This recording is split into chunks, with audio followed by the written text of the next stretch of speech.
again, and welcome to an international to fire the imagination.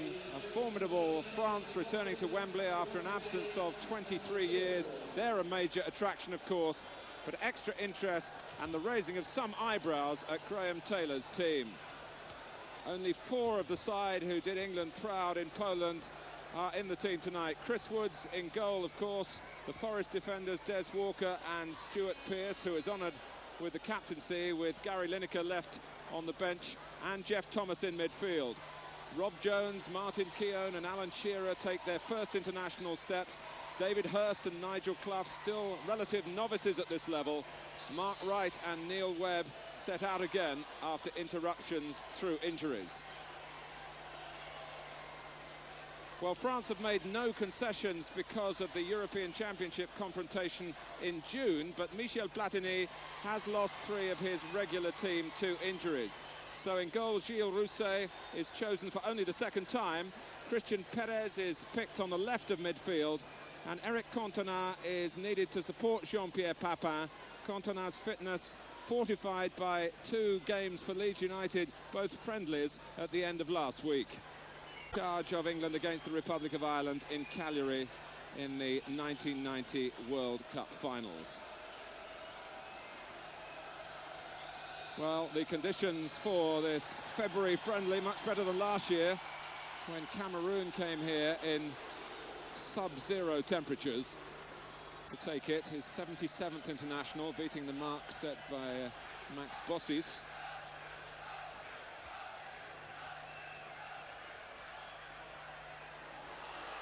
And Cantona, France appealing for a hand used by England as they blocked really the first chance of the game. A little bit of good fortune tonight, because Graham Taylor has made it clear that David Rocastle would have played on the right-hand side had he been fit. Here's Webb, delighted to have another chance for England. Bolly's header goes behind for another England corner. It's Clough again. And it was Fernandez who got his head to it. And Papin, who France will want to employ in the other half of the pitch, right back on his own goal line.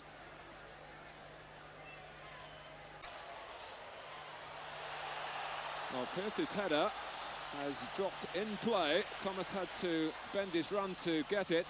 Headed on by Hurst, and it's Jones who has a chance here.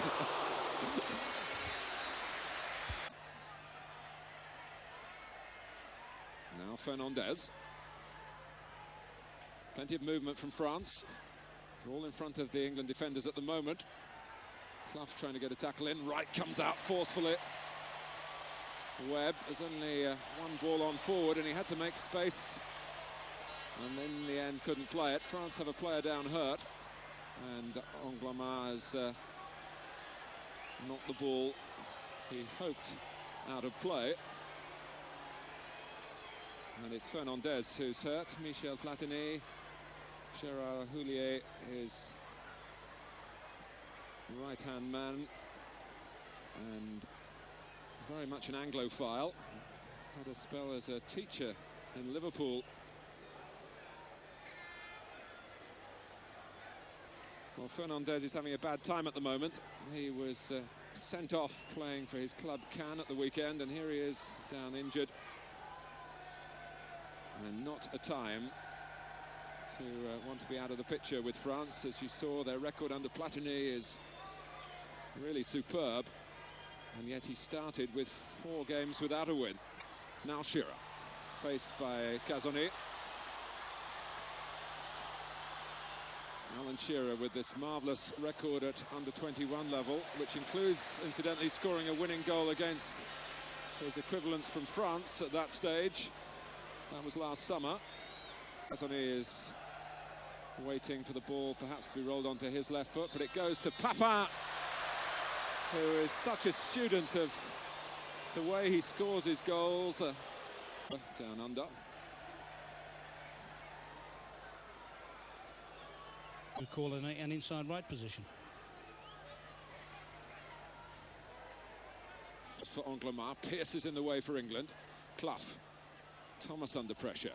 England having to do most of their work at the moment in that state. and it breaks down in their own half. Amoros has only scored once in the 76 internationals, but he's made space here to test Chris Woods, and in fact, direct quite a... Get stretched a little bit. Their passing is pulling us all over the place. Fortunately, at the moment, they're not showing a great deal of penetration, the French. Up goes Casoni, the number 6.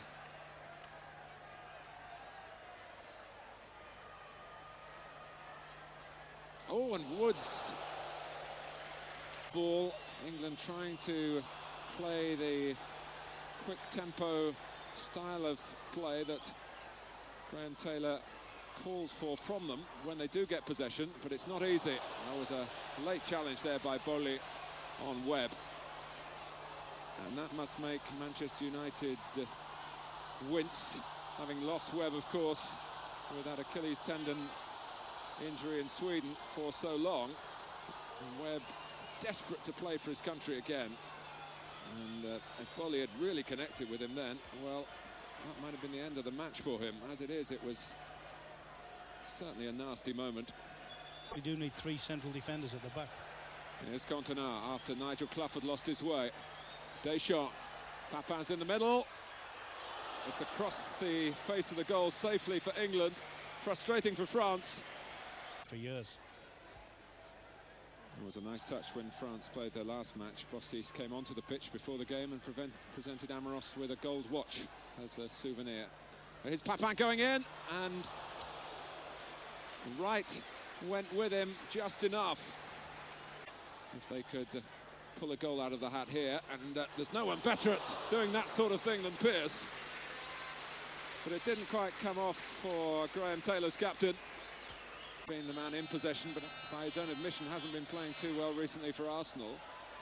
Clough with the corner, Rousset started to come, Wright got to it, and Shearer! Alan Shearer has brought to the full international his goal touch from the under-21s, and a great boost for England right on half-time. Spinning and scoring with some style. Just for a minute, Martin, after Mark Wright heads this down, from the back we just see the number 10 shirt appear, and for a minute you would swear by it was Gary Lineker, wouldn't you? That's a magnificent start for him. Well, he hasn't played a complete half at this level, but he's already got his first goal. David Hurst, which gives Graham Taylor the chance to see in tandem. Alan Shearer, very much the man in focus at the moment. And Lineker, and that certainly will be with a view to the European Championship squad. But it's going to be difficult to observe Lineker in 12 and Shearer in 10.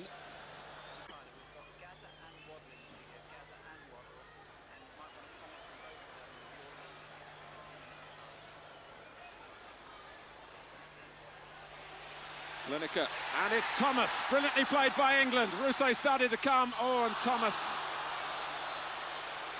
tried to chip him. This so-called retirement in a fit of pique from the French game, from this remarkable character, whose temperament sometimes outweighs his talents, which are considerable. That's a lovely touch from him there. Papin, can he get this down? And following up was Eric Cantona. He was in at the outset of the move and he nearly rounded it off, but Papin was probing away then.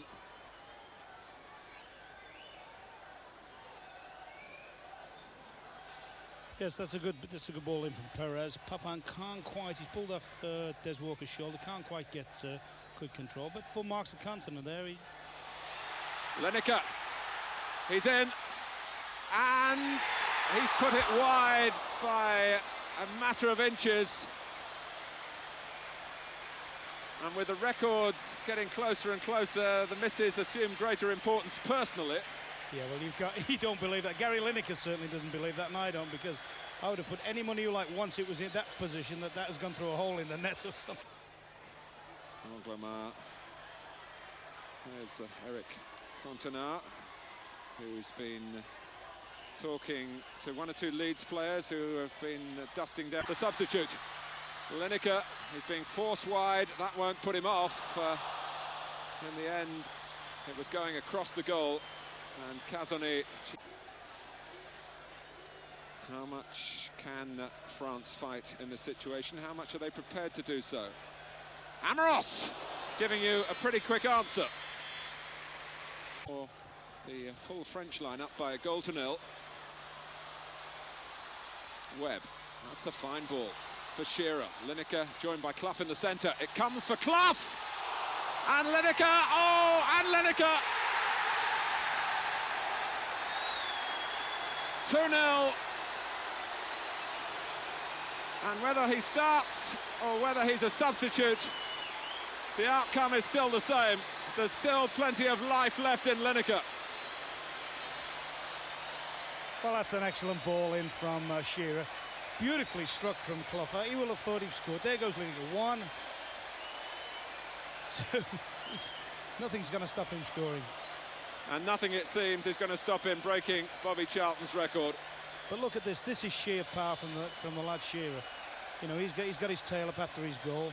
He's attacked the defence, gone strong, and the little bits and pieces that happened after it, well, full credit. So 17 minutes to go, and England now have some breathing space. Really has given a committed performance here. It's a lead now. That's is it in? As Woods saved it on the line. It was Simba who rolled it against the post. It was England caught still in a celebratory mood, really. And it's still 2-0. But my word, this was very, very close indeed. Yeah, Martin Keown, his first real mistake of the night. Ball's just edging in, hits the post, and then they all go. Well, if there is anyone to rival Lineker for opportunism, it was the player coming in after Simba had rolled it against the post here. Jean-Pierre Papin couldn't make it. But let's... The space at the back. Papin! Offside, offside. Even then it didn't go in. Yeah, it was a good early decision. The linesman had his flag up well in. He nearly made it 3 out of 3 when he hit the post.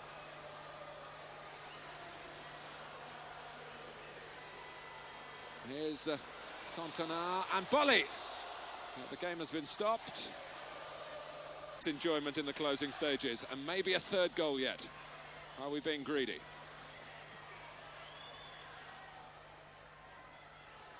Cantona. Here's Simba, 3 up for France. Cantona making 4. Well, they'll be hoping at Ellen Road that he can drive his shots a bit nearer the target. In the national press, Ron, for messing about with the side, but the scoreline tells it all. Yes, he'll be encouraged. New players and new young strikers come in and looks as if he's got an international career for a long time to come.